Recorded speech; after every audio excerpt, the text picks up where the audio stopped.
नमस्कार, आप देख रहे हैं उत्तराखंड प्राइम। मैं हूं आपके साथ प्रियंका। उत्तराखंड के सैनिक कल्याण मंत्री गणेश जोशी ने देश के प्रथम सीडीएस स्वर्गीय जनरल बिपिन रावत जी की स्मृति में नवनिर्मित स्मारक उद्घाटन कार्यक्रम की तैयारियों के संबंध में कालिदास रोड स्थित सैनिक कल्याण निदेशालय के सभागार में विभागीय अधिकारियों के साथ बैठक की।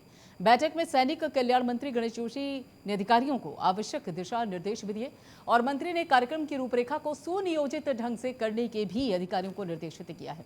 सैनिक कल्याण मंत्री गणेश जोशी ने कहा कि देहरादून में सरकार देश के प्रथम सीडीएस स्वर्गीय जनरल बिपिन रावत जी की स्मृति में स्मारक का निर्माण किया जा रहा है, जिसमें जनरल रावत की प्रतिमा भी स्थापित की गई है। वहीं सीएम धामी 14 अप्रैल को जनरल बिपिन रावत जी की स्मृति में निर्मित मूर्ति का अनावरण करेंगे। कार्यक्रम में बिपिन रावत के परिवार जन सहित सैनिक भी उपस्थित रहेंगे। तो आपको बता दें, ये देखिए तस्वीरें भी आपकी टेलीविजन स्क्रीन पर हैं। देहरादून से तस्वीरें हैं और कनक चौक पर लगेगी सीडीएस की प्रतिमा और सीडीएस बिपिन रावत की जो प्रतिमा है वो लगेगी। और ऐसे में स्वर्गीय बिपिन रावत की याद में, उनकी स्मृति में ये जो प्रतिमा है उसका अनावरण किया जाएगा। 14 अप्रैल को आपको बता दें कि सीएम धामी लोकार्पण करेंगे और गणेश जोशी ने अधिकारियों को बाकायदा दिशा निर्देश भी दिए हैं। कार्यक्रम को सुनियोजित ढंग से कराने के भी निर्देश दिए गए हैं कि बाकायदा अधिकारियों को निर्देश दिए गए हैं कि कार्य में कोई भी कोताही ना बरती जाए। सभी जो कार्य है, सभी इस कार्यक्रम को लेकर जो तैयारियां हैं सुनियोजित ढंग से होनी चाहिए।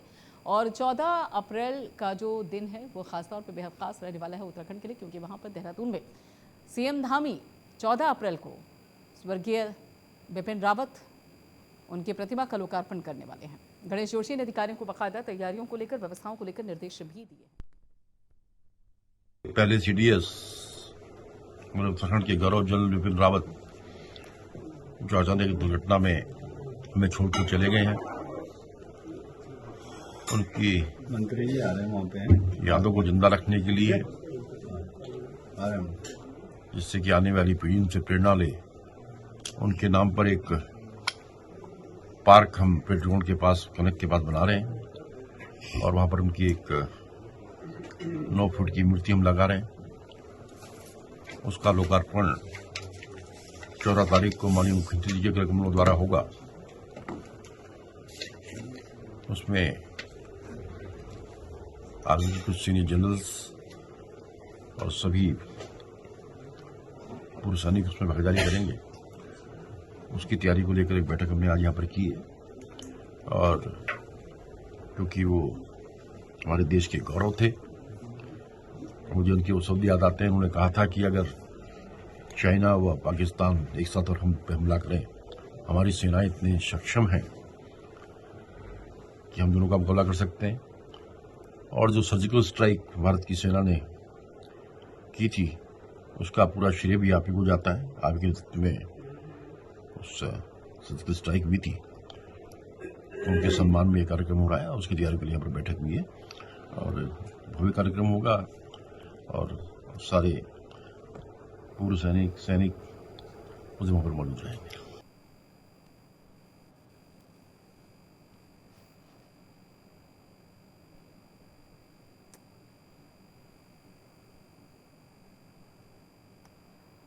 और इसी बाबत आगे की जानकारी देने के लिए पवन दीक्षित हमारे साथ जुड़ चुके हैं देहरादून से। पवन दीक्षित, बाकायदा कर देखा जाए तो गणेश जोशी ने अधिकारी को जो निर्देश है वो भी दिए हैं कि देखिए तैयारियां सुव्यवस्थित ढंग से होनी चाहिए, व्यवस्थाएं सुव्यवस्थित ढंग से होनी चाहिए। लेकिन सबसे अहम सवाल है, देखिए जो सीडीएस रहे यानी कि बिपिन रावत, उनकी स्मृति में ये जो कार्यक्रम है वो हो रहा है, उनकी प्रतिमा का अनावरण करेंगे 14 अप्रैल को। लेकिन क्या इसके साथ साथ एक बड़ा संदेश भी देने की कोशिश है उत्तराखंड के लोगों को? बिल्कुल, आपको बता दूं कि लगातार जो उत्तराखंड सरकार है वो लगातार शहीदों के सम्मान में तमाम कार्यक्रमों का आयोजन करती रहती है और शहीदों के प्रति लगातार उसकी जो है जागरूकता है वो दिखाई दे रही है। यही वजह है कि प्रधानमंत्री नरेंद्र मोदी ने अपने चुनावी भाषण के दौरान भी जहां एक और 4 धाम का जिक्र किया, तो वहीं 5वां धाम के रूप में सैन्य धाम की भी बात कही थी। उसी के तहत उत्तराखंड की राजधानी देहरादून में एक जो 5वें धाम की भी स्थापना हो रही है और इसके साथ साथ जो प्रथम सीडीएस रहे देश के जनरल बिपिन रावत, क्योंकि ये देवभूमि है और उसके साथ साथ सैन्य भूमि भी है। यहाँ पे हर परिवार से कोई न कोई देश की सेवा के लिए सेना में कार्यरत है। तो ऐसे में जनरल बिपिन रावत की शहादत के बाद उनके प्रति लोगों में विश्वास बने, लोगों को उनके बारे में जानने की जो उत्सुकता रहती है वो उनकी जानकारी मिले, तो उनके जीवन से संबंधित वहां पर अभिलेख भी रखे जाएंगे। जो नया एक स्मारक उनके नाम पे बनाया गया है उसमें करीब 9 फीट की जनरल बिपिन रावत की एक जो मूर्ति है उसका भी अनावरण 14 तारीख को किया जाएगा। इसके लिए तैयारियों को लेकर के कल सैनिक कल्याण मंत्री गणेश जोशी ने जो सैनिक कल्याण निदेशालय में सभी अधिकारियों के साथ बैठक की, और बैठक में जो अभी तक की जो तैयारियां हैं स्मारक की उसकी तैयारियों के बारे में जायजा लिया और अधिकारियों को भी इसके बेहतर जो प्रबंध करने के निर्देश दिए। तो कुल मिलाकर देखा जाए तो सैन्य धाम की ओर बढ़ता हुआ जो उत्तराखंड है, उत्तराखंड में सैन्य धाम और सैनिकों के सम्मान की बात जो की जाती है, क्योंकि उत्तराखंड एक ऐसा राज्य है जहां से सबसे पॉपुलेशन के अनुसार अगर देखा जाए सबसे अधिक देश की तमाम सेनाओं में जो कार्यरत जो सैनिक हैं वो उत्तराखंड से ही आते हैं। तो ऐसे में जनरल बिपिन रावत की जनरल भी रहे हैं और उसके बाद में रिटायर होने के बाद में नई पोस्ट क्रिएट करते हुए प्रधानमंत्री नरेंद्र मोदी ने उनको सीडीएस की एक पद क्रिएट किया गया, और उससे पहले सीडीएस जनरल बिपिन रावत थे जो कि विमान दुर्घटना में उनकी मृत्यु हो गई थी। तो इस मौके पर जहां एक और तमाम आला अधिकारी मौजूद रहेंगे, मुख्यमंत्री भी मौजूद रहेंगे, मुख्यमंत्री मुख्य अतिथि के रूप में इस प्रतिमा का अनावरण करेंगे, वहीं जनरल बिपिन रावत के परिवार के लोग भी इस मौके पर मौजूद रहेंगे। बिल्कुल। और देखिए, अगर स्वर्गीय बिपिन रावत की बात की जाए तो उनके जीवन से और ख़ासतौर पर जो उनका पूरा एक करियर रहा, सफ़र रहा, उसमें कई उपलब्धियां जुड़ी हुई हैं जो कि अमिट हैं, अद्भुत हैं वो। और जिस तरीके से वो पहले सीडीएस रहे, ये भी अपने आप में एक बड़ी उपलब्धि है। और ऐसे में उन उपलब्धियों का सम्मान करने के लिए जिस तरीके से उत्तराखंड की सरकार की पहल कर रही है, उससे एक चीज़ और भी साफ तौर पर अगर देखा जाए तो वो होती हुई नजर आएगी पवन दीक्षित की। अक्सर ये कहा जाता है कि जो सैनिक हैं उनको लेकर सरकार संवेदनशील तो है, लेकिन कई बार धरातल पर नजर नहीं आता। और ऐसे में ये जो पहल है धामी सरकार की, वो उस मिथ्या को पूरी तरीके से गलत साबित कर देगा, उस भ्रम को पूरी तरीके से गलत साबित कर देगा और ये बताएगा कि देखिए, जब सैनिक शहादत देते हैं, शहीद होते हैं, तो उसके बावजूद भी, उसके बाद भी सरकार उन्हें याद रखती है। बिल्कुल प्रियंका, क्योंकि इस तरह के जो कार्यक्रम किए जाते हैं, इस तरह से जो सैनिकों के सम्मान में जो स्मारक बनाए जाए, या फिर चाहे उनकी मूर्ति का अनावरण किया जाए, या फिर उनकी अन्य तमाम संस्थाओं के नाम रखे जाए, उससे कहीं कहीं कि वहाँ के लोगों का मनोबल बढ़ता है और जो युवा पीढ़ी है उसको भी एक प्रेरणा मिलती है, उन लोगों से सीख मिलती है कि ऐसे व्यक्तित्व वाले जो सैनिक हैं या जो समाज सेवा के लिए, देश सेवा के लिए अपने प्राणों की न्यौछावर कर दी, उनकी याद में जिस तरह के ये कार्यक्रम किए जाते हैं, उससे युवा पीढ़ी में एक नई ऊर्जा का संचार होता है और उनको प्रेरणा मिलती है सेना में कार्य करने के लिए। तो यही वजह है कि ये सैन्य भूमि भी है। इस सैन्य भूमि का प्रत्येक परिवार सेना से जुड़ा हुआ है, देशभक्ति से जुड़ा हुआ है, राष्ट्रभक्ति से जुड़ा हुआ है। उनके सम्मान में जिस तरह के जो कार्य किए जाते हैं, इससे जो हमारी युवा पीढ़ी है प्रदेश की, उसको कहीं कहीं सीख मिलती है, उसमें ऊर्जा का संचार होता है। यही वजह है क्योंकि जो जनरल आपने कहा कि जनरल सीडीएस बिपिन रावत की जो उपलब्धि है वो देश की सेवा में, देश की सेवा में, देश की सैन्य जो व्यवस्थाएं हैं उनको बेहतर करने में विशेष योगदान रहा है। यहाँ तक कि जो चाहे सर्जिकल स्ट्राइक हो, वो भी बिपिन रावत ने सफलतापूर्वक की थी। जब हमारे सैनिकों का जो पाकिस्तान के द्वारा जो हमला किया गया था, उसके बाद में जब मुंहतोड़ जवाब देने की कार्रवाई की गई, उसमें जनरल बिपिन रावत उसमें देश के जनरल थे। यही सारी उपलब्धियां हैं जिसके चलते यहाँ पर उनकी स्मृति में बकायदा ये जो प्रतिमा है वो लगाई जाएगी और उसका अनावरण जो है वो 14 अप्रैल को किया जाएगा। शुक्रिया पवन दीक्षित सारी अपडेट के लिए। देहरादून में सरकार के आबकारी विभाग की नई पॉलिसी को लेकर विपक्ष ने सवाल उठाने शुरू कर दिए। साथ ही जिस तरीके से पहाड़ी क्षेत्रों में शराब के ठेके की भी ब्रांच खोले जाने की बात सामने आ रही है, उसे विपक्ष सरकार की मंशा पर सवाल खड़े कर रही है। वहीं पहाड़ में शराब की दुकान की ब्रांच खोले जाने को लेकर जहां विपक्ष सवाल उठा रहा है, तो वहीं पर सत्ता पक्ष का कहना है कि सीएम धामी एक बेहतर नई आबकारी नीति लागू की है, जिसके तहत शराब पर प्रतिबंध सेंस लगाकर युवाओं, महिलाओं और गोवंश के उत्थान के कार्य किए जाएंगे। तो देहरादून में आपको बता दें कि पहाड़ में शराब की दुकान को लेकर विपक्ष अब सवाल खड़े कर रहा है और शराब नीति पर भी विपक्ष सवाल उठाता हुआ नजर आ रहा है। देखिए, हमारी भारतीय जनता पार्टी की सरकार आदरणीय मुख्यमंत्री पुष्कर सिंह धामी जी उत्तराखंड को 2025 तक देश का सबसे अग्रणी राज्य विकास की दिशा बनाने के लिए संकल्पित हैं और इस दिशा में हमारी सरकार प्रदेश में राजस्व वृद्धि को लेकर प्रयास कर रही है और जिस प्रकार से कांग्रेस के कार्यकाल में यहाँ पर आबकारी में, खनन में एक बहुत बड़ा तंत्र जो खड़ा हुआ था और यहाँ पर प्रदेश का राजस्व लगातार गिर रहा था, उसको नियंत्रित करने के लिए जो बाहरी प्रदेशों के लोग यहाँ पर अवैध कारोबार कर रहे थे, उसको नियंत्रित करने के लिए हमारी सरकार के द्वारा प्रयास किया जा रहा है। और मुझे जिस प्रकार से कांग्रेस के कार्यकाल में आबकारी पर एक अलग प्रकार से का टैक्स चौथे तल मुख्यमंत्री कार्यालय से लगाया जाता था, उस प्रथा को खत्म करते हुए हमारे यशस्वी मुख्यमंत्री माननीय पुष्कर सिंह धामी ने पहली बार ऐसा प्रदेश के अंदर हो रहा है कि आबकारी में 3 रुपए का शेष लगाया गया है। 1 रुपए हमारी जो उत्तराखंड की मातृशक्ति है, जिनका राज्य बनाने में बहुत बड़ा योगदान रहा है, उनके उत्थान के लिए, नारी सशक्तिकरण के लिए 1 रुपए का टैक्स शेष उसमें लगाया गया है। इसी प्रकार से हमारा जो प्रदेश का भविष्य है, युवा, उनके विकास के लिए, उनकी खेल प्रतिभाएं यहाँ प्रदेश के अंदर बढ़े, उसके लिए शेष लगाया गया 1 रुपए का। देखिए, हमारी भारतीय जनता पार्टी की सरकार आदरणीय उधर उत्तराखंड में इन दिनों मजार का मुद्दा जो है वो बेहद गरमाया हुआ है और इसी मुद्दे को लेकर सियासत भी होती हुई नजर आ रही है। मुख्यमंत्री पुष्कर सिंह धामी ने प्रदेश में अतिक्रमण करके बनाई गई अवैध मजारों को लेकर बयान दिया, जिसके बाद से राजनीतिक गलियारों में घमासान मचा हुआ है और एक तरफ बीजेपी सरकार के फैसले की तारीफ कर रही है तो वहीं दूसरी तरफ विपक्ष इस मुद्दे को चुनावी बता रहा है। और यही नहीं, उत्तराखंड प्रदेश कांग्रेस की प्रेस वार्ता में भी की गई, जिसमें चैनल्स पर होने वाली मज़ारों और किसी भी तरह की धार्मिक बहस में अपने नेताओं को ना बैठने की हिदायत दी। जबकि मुख्यमंत्री साफ कर चुके हैं कि प्रदेश में किसी भी लैंड जिहाद या फिर मज़ार जिहाद बर्दाश्त नहीं किया जाएगा।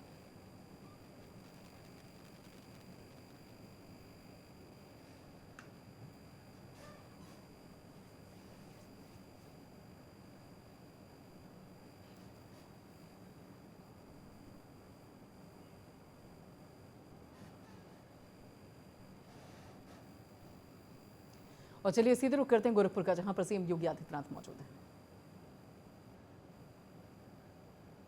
झारखंड में आपने देखा होगा क्या तस्वीर थी। 140 करोड़ की आबादी का भारत, मौत तो मौत बहुत ही दुर्भाग्यपूर्ण होती है, दुखद होती है। एक उस परिवार के प्रति हमारी संवेदना है, लेकिन अगर आप देखेंगे 140 करोड़ की आबादी के भारत में कितनी मौतें पूरे भारत के अंदर हुई, उससे दुगनी से अधिक मौतें यूएस के अंदर हुई हैं, जबकि यूएस की आबादी भारत की 1/4 है। हेल्थ इंफ्रास्ट्रक्चर ही नहीं, सरकार की इच्छा शक्ति,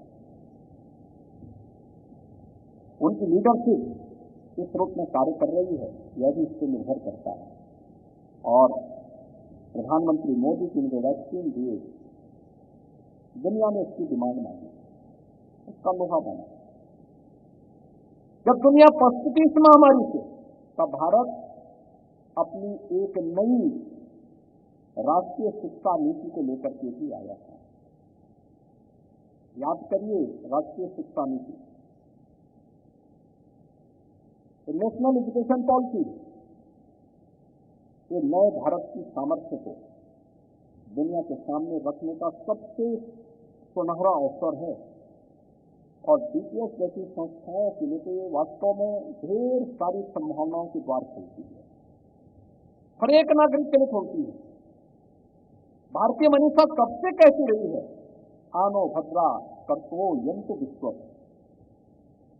हजारों वर्षों से हमारी ऋषि मुनि इसी बात को पूछते कहते थे कि ज्ञान जहां से भी आए, हमने कभी ये नहीं कहा कि हमारे जिस ग्रंथ में जो कुछ है यही सब कुछ है, कभी नहीं कहा। हमने कभी नहीं दावा किया, हमारे किसी ऋषि मुनि ने, हमारे किसी महापुरुष ने, किसी भारतवासी ने कभी ये दावा नहीं किया। हमारा ऋषि मुनि को क्या कहता है, ज्ञान जहां कहीं से भी आए उसको स्वीकार करिए, उसको अंगीकार करिए।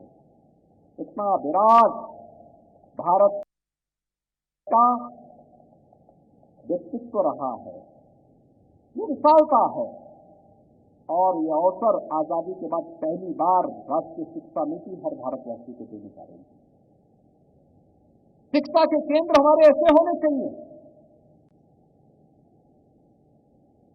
जो एक छात्र के सर्वांगीण विकास का मार्ग प्रशस्त कर सके, सर्वांगीण विकास का मार्ग प्रशस्त कर सके, हर चुनौती से जीतने के लिए।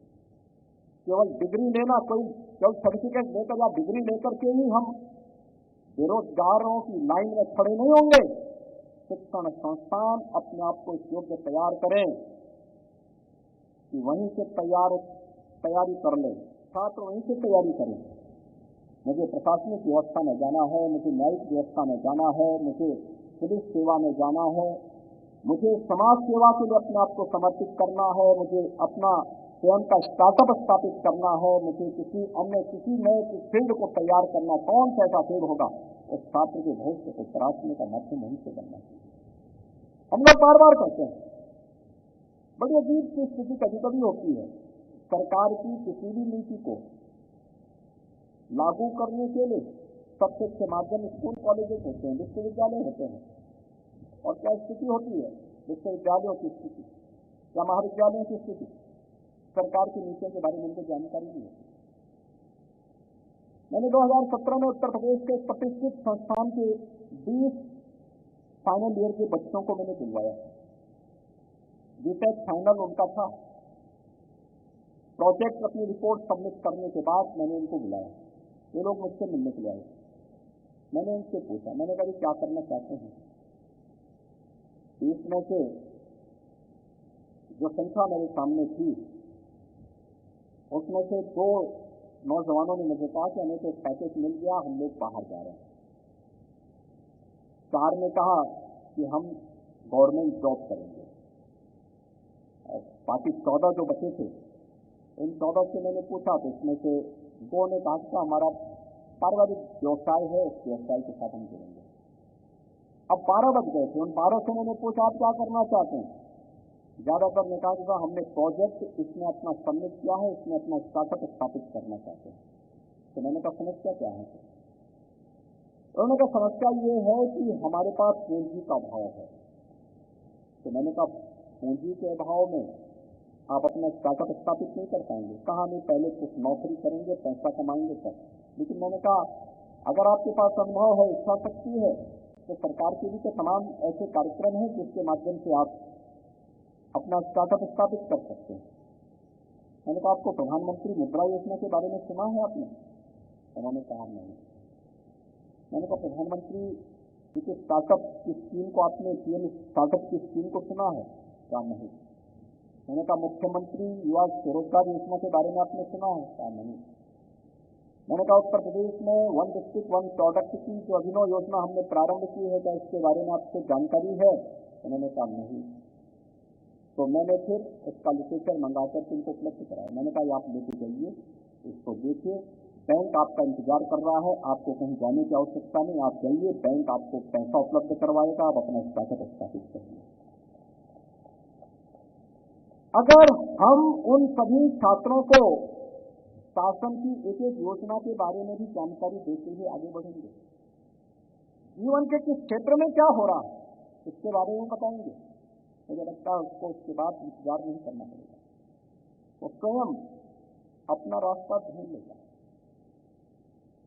उसके लिए फिर कहीं किसी के सामने हाथ फैलाने की आवश्यकता नहीं पड़ेगी। शासन की योजनाओं को जिन युवाओं के लिए है, उन युवाओं के बारे में कोरोना कालखंड में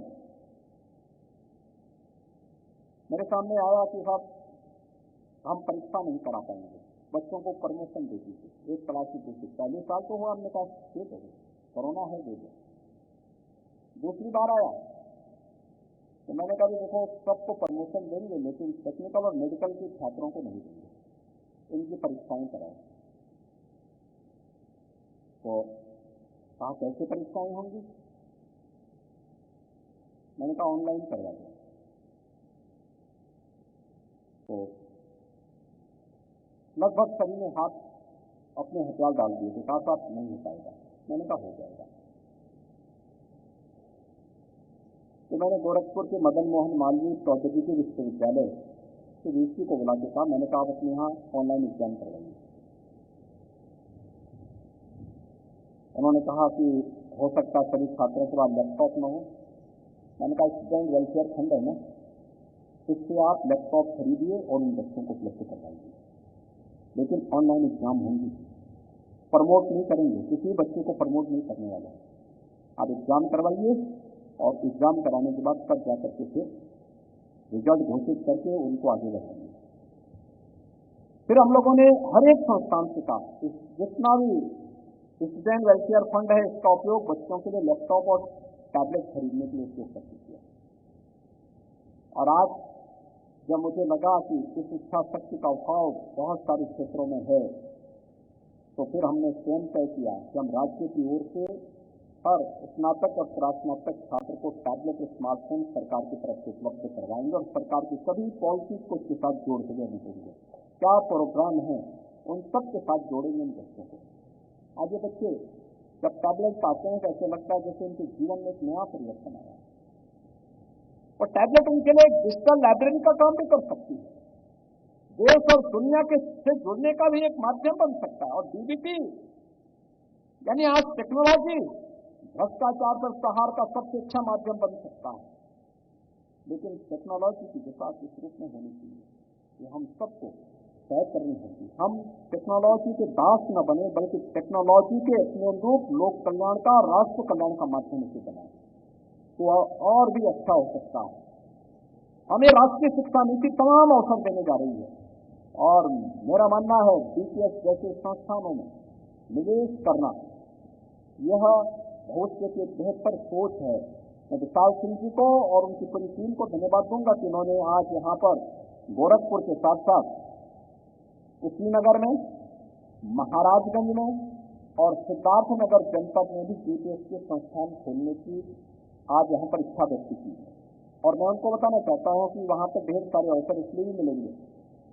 ये तीनों हमारे बॉर्डर की जनपद है। कुशीनगर बिहार बॉर्डर से जुड़ता है, महाराजगंज और सिद्धार्थनगर नेपाल बॉर्डर से जुड़ता है। हमने पहले ही प्रशासन से इसके बारे में कहा है कि बॉर्डर के साथ हमारा संवाद बेहतर होना चाहिए। इसलिए होना चाहिए एक वहाँ की गतिविधियों के बारे में हमारी बहुत बारीक नजर होनी चाहिए, सुरक्षा के लिहाज से भी और संबंधों के लिहाज से भी बहुत संवेदनशील व्यवहार हमारा यहाँ दिखना चाहिए। और वहाँ पर कुछ ऐसे संस्थान हम बनाएं जिससे वहाँ पे कुछ एक्टिविटीज बढ़े, अच्छे शिक्षण संस्थान बने, अच्छे हॉस्पिटल्स आए, अच्छे वहाँ पर अच्छी मार्केट बने, अच्छे मॉल बने, अच्छे वहाँ पर मंडियां बनी। ये सभी कार्यक्रम चल रहे हैं और उसके क्लस्टर विकसित करने की कार्रवाई हम लोग नेपाल बॉर्डर से 20 किलोमीटर अंदर कर रहे हैं। ऐसे बिहार बॉर्डर से भी 10 से 15 किलोमीटर के अंदर उत्तर प्रदेश के अंदर इस प्रकार के कार्यक्रम को हम लोगों ने 4 लेन की कनेक्टिविटी की है। प्रत्येक अपने स्टेट कनेक्टिविटी को 4 लेन के साथ हम जोड़ चुके हैं, लेकिन अब इस प्रकार की सुविधाओं से युक्त कुछ क्लस्टर विकसित करने की कार्रवाई सरकार की चल रही है। मुझे लगता है कि आप जैसे लोग अगर क्षेत्र में शिक्षा के क्षेत्र का एक अनुभवी चेहरा इन कार्यक्रमों के साथ जुड़ता है तो वह सरकार के कार्यक्रमों के साथ साथ दोनों राज्यों में या दो देशों के संबंधों को और प्रगाढ़ बनाने में मदद कर सकता है। लेकिन जब हम शिक्षा के साथ अपना संवाद बना रहे हैं, हमें ध्यान रखना होगा शिक्षा क्वालिटी के साथ तो हो, लेकिन अपने कल्चर से वह संबंध हो, अपने संस्कारों से वंचित न रहे, अपनी परंपरा, अपनी संस्कृति, अपनी राष्ट्रीयता को अपने जीवन पथ का ध्येय मानते हुए अगर हम आगे बढ़ते हैं तो ये शिक्षा सार्थक होगी संस्थान के लिए, समाज के लिए और राष्ट्र के लिए, और यह हर भारतवासी का कर्तव्य होना चाहिए। आज आपने यहाँ पर डीपीएस के बेहतरीन कैंपस को गोरखपुर और पूर्वी उत्तर प्रदेश वासियों को उपलब्ध कराया है। मैं डीपीएस के आपके प्रयागराज कैंपस में गया था, कई बार मुझे वहाँ लैंड करने का अवसर प्राप्त हुआ, और आज मुझे यहाँ पर स्वयं गोरखपुर में, मैं यहाँ से अक्सर जाता था, मैं देखता था कि ये कौन बना रहा है। तो मुझे अचानक एक दिन पता लगा कि विजय बहादुर सिंह जी ने, हम दोनों संसद में साथ साथ सांसद के रूप में भी कार्य किए, और प्रदेश के महाधिवक्ता के रूप में जब वो कार्य कर रहे थे उस समय भी मुझे उनके साथ कई बार संवाद बनाने का अवसर प्राप्त हुआ। तो मैंने देखा कि यद्यपि उनका जन्म बुंदेलखंड में हुआ है, बुंदेलखंड से प्रयागराज में आए, प्रैक्टिस किया, एक अच्छे अधिवक्ता के रूप में उन्होंने नाम भी कमाया और नाम के साथ साथ दाम भी कमाया है। ये दोनों उनके साथ साथ चले हैं। अक्सर होता है कि शिक्षा और यानी सरस्वती और लक्ष्मी में थोड़ा मतभेद ही होता है, लेकिन यहाँ पर तो मुझे लगता है कि दोनों उनके साथ साथ चल रहे हैं, दोनों को समन्वय बनाते हुए आगे बढ़े हैं। तो मुझे बताया गया कि ये तो पूर्व महाधिवक्ता और पूर्व सांसद, पूर्व महाधिवक्ता के द्वारा ये विद्यालय बनाया जा रहा है। तो मैंने कहा तो हमारे साथ सांसद भी थे, संजोग से एक दिन मेरी मुलाकात ही हो गई। तो उन्होंने कहा कि हम गोरखपुर में एक संस्थान बना रहे हैं। मैंने कहा मैं देखा हूँ, और संजोग से मुझे ही आज इसके उद्घाटन में भी आना पड़ा। विशाल सिंह जी ने मुझे आमंत्रित किया, विजय बहादुर सिंह जी नहीं आमंत्रित किए थे, उन्होंने मुझे सूचना दी थी केवल, लेकिन उन्होंने मुझे आमंत्रित किया। आज मैं यहाँ पर आपके बीच में हूँ। मैं इस अवसर पर बहुत मुझे प्रसन्नता हुई कि आप लोगों ने इस जमीनी धरातल के बीच में क्या कुछ हो रहा है, यह हमारे माननीय न्यायमूर्तियों को भी विकसित कराने का एक प्रयास किया। अक्सर होता है कि क्षेत्र अपनी न्यायिक व्यस्तता के नाते समाज के एक प्रकार से कटा सा रह जाता है, और जब हम उन्हें इस प्रकार के कार्यक्रम में लेकर के जाते हैं तो इनकी प्रेरणा समाज को एक नई दिशा दे सकती है, आगे बढ़ा सकती है। समाज के साथ इनका संवाद समाज के लिए एक नई प्रेरणा होती है, और ये सभी आज यहाँ पर आए हैं। आज न्यायिक कार्य बंद होने के नाते आज यहाँ गोरखपुर में है। मैं इनका एक बार हृदय से अभिनंदन करता हूँ, स्वागत करता हूँ, और मुझे प्रसन्नता है कि यहाँ की समृद्ध परंपरा और संस्कृति को उनको नजदीक से देखने का अवसर प्राप्त हुआ होगा, और विकास की एक नई आभा प्रयागराज से या लखनऊ से गोरखपुर आते हुए गोरखपुर और उसके आसपास के विकास और अन्य क्षेत्रों में भी इस प्रकार के विकास की एक नई छटपटाहट लोगों के मन में है। या नए भारत के एक नए उत्तर प्रदेश को नजदीक से देखने का अवसर भी आप सभी महानुभावों को प्राप्त हुआ होगा। मैं इस अवसर पर एक बार फिर से विशाल सिंह जी को और डीपीएस परिवार को गोरखपुर में संस्थान खोलने के लिए हृदय से धन्यवाद देते हुए विश्वास करता हूं कि संस्थान शिक्षा और संस्कारों के साथ साथ राष्ट्रीयता का एक प्रमुख केंद्र बनकर के उभरेगा, और पूर्वी उत्तर प्रदेश के साथ साथ गोरखपुर को अपनी शिक्षा का महत्वपूर्ण केंद्र मानने वाले इन सभी लोगों के विश्वास पर खरा उतरेगा। आप सबके प्रति मेरी शुभकामनाएं। धन्यवाद। जय हिंद। चलिए फिलहाल लेते हैं, बाकी खबरों के लिए आप जुड़े रहिए प्राइम न्यूज के साथ।